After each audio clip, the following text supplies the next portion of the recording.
প্রিয় দর্শক আসসালামু আলাইকুম।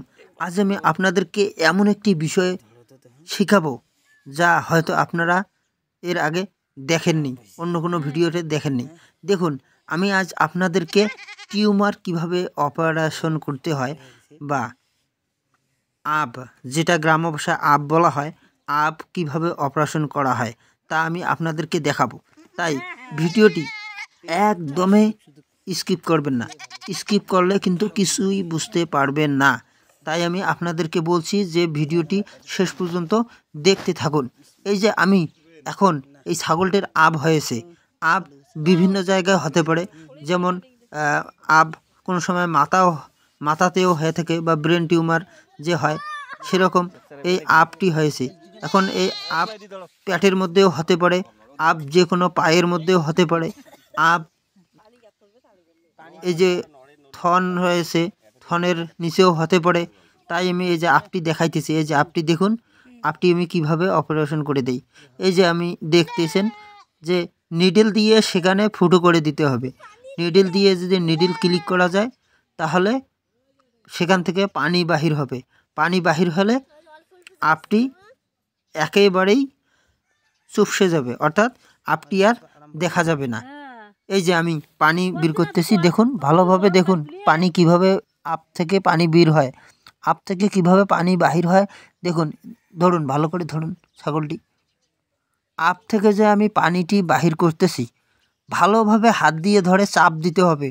আর সেখানে যে নরম জায়গাটি, যেখানে আপটির মধ্যে নরম যে জায়গাটি অনুভব হবে সেই জায়গাটিতেই ইঞ্জেকশনের সিরিঞ্জ যে রয়েছে, ইঞ্জেকশন যে রয়েছে, সেই ইঞ্জেকশনের নিডল যে রয়েছে, ইঞ্জেকশনের নিডল দিয়ে ক্লিক করে দিতে হবে। এখন প্রশ্ন আসা যাক যে কোন নিডল ব্যবহার করবেন। দেখুন, এইখানে সবথেকে ভালো হয়, সবথেকে ভালো প্রযোজ্য হলো 16 নম্বর নিডল। 16 নম্বর নিডল দিয়ে একেবারে আরামসে ক্লিক করে দিলে সেখান থেকে পানি বাহির হবে, এবং পানি বাহির করে দেওয়ার পর সেখানে আপনারা দিবেন যে জিনিসটা, সেখানে দিবেন। পানি যদি বাহির হয়ে যায়, সম্পূর্ণ পানি বাহির হয়ে গেল, এখন আপনারা ভাবছেন যে পানি বাহির হলে কি করব, কি চিকিৎসা দেব। দেখুন, এর জন্যে আপনাদেরকে কোনো ইঞ্জেকশনও দিতে হবে না, কোনো কিছু করতে হবে না, জাস্ট শুধু একটি কাজ করতে হবে। এই যদি একটি কাজ করে ফেলান তাহলে দেখবেন যে আপটি আর থাকবে না। মোটামুটি কোনো সময় দেখবেন যে আপ যদি হয়ে থাকে, তাহলে খুব বড় যদি আপ হয় তাহলে একবার, দুবার, তিনবার ক্লিক করতে হবে। অর্থাৎ প্রথম দিন ক্লিক করে দিলেন, তারপর 7 দিন পর, তারপর 7 দিন পর আবার যেটুকু আবের মধ্যে পানি জমে যাবে সেই পানিটি আবার ক্লিক করে দিবেন।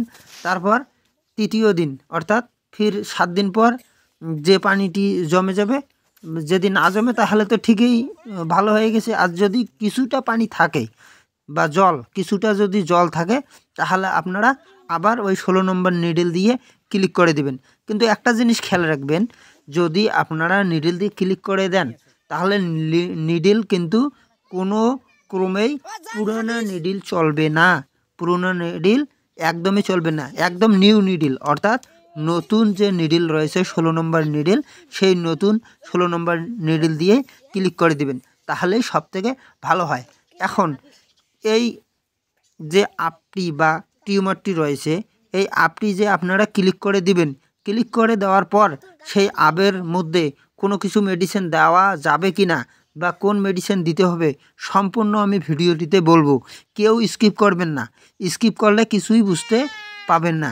তাই আমি বলতেছি যে এই যে আমি আপ থেকে পানি বের করে দিয়েছি, এখন আপনারা সেখানে যে প্রোভিডন আয়োডিন যে রয়েছে, প্রোভিডন আয়োডিন মোটামুটি 2 থেকে 3 মিলি সেখানে দিয়ে দেবেন। প্রোভিডন আয়োডিন যদি দিয়ে দেন তাহলে সেখানে যদি কোনো জীবাণু থাকে তাহলে সেটি ধ্বংস হয়ে যাবে এবং তাড়াতাড়ি আপটি ছোট হয়ে আসবে। সেখানে যদি কোনো কিছু জীবাণু থাকে তাহলে তাড়াতাড়ি ধ্বংস হয়ে যাবে এবং ছোট হয়ে আসবে। তাই বন্ধুরা দেখতে থাকুন, আমি যে ভিডিওটিতে বলতেছি যে আপনারা প্রোভিডন আয়োডিন ক্লিক করে দেওয়ার পর সেখানে তো পানি থাকবে না, সেখানে প্রোভিডন আয়োডিন দিতে হবে। তারপর ফির 1 সপ্তাহ পর আবার ক্লিক করে দিবেন, আবার ক্লিক করে দেওয়ার পর ফির প্রভিডন আয়োডিন সেখানে দিয়ে দেবেন, ওই সিরিজের মধ্যেই দিয়ে দেবেন। ওই সিরিজ দিয়ে ওই যে নিডিলটা আমি ঢুকাইছি সেখানে সেই অবস্থায় আপনারা দিয়ে দেবেন, তাহলেই একবারে সম্পূর্ণ হয়ে যাবে। তাহলে একদমই সম্পূর্ণ হয়ে যাবে, আর কিছু দেওয়া লাগবে না। আর যদি আপনারা বলেন যে দাদা এর জন্য কি কোনো আমাদেরকে ইঞ্জেকশন দিতে হবে বা কোনো ট্যাবলেট দিতে হবে, কোনো বোলাস দিতে হবে, না ভাই, এর জন্য আপনাদের কোনো ইঞ্জেকশন দিতে হবে না, কোনো ট্যাবলেট দিতে হবে না, কোনো বোলাস দিতে হবে না। জাস্ট খেলে আপনারা একটা জিনিস খেয়াল রাখবেন, সেখানে প্রভিডন আয়োডিন সেখানে যে নিডিলটা ঢুকাইছিলেন বা আমি নিডিলটা ঢুকাইছিলাম সেই নিডিল দিয়ে সিরিজে করে 1 থেকে 2 মিলি বা 3 মিলি নিয়ে সেখানে পুশ করে দেবেন, তাহলে হয়ে যাবে। সেখানে কোনো জীবাণু থাকতে পাবে না, তাড়াতাড়ি ধ্বংস হয়ে যাবে এবং ছাগলটি দ্রুত সুস্থ হয়ে উঠবে। যে আবের কারণে যে ভুগছিল এই রোগটিতে ছাগলটি অস্বস্তিকর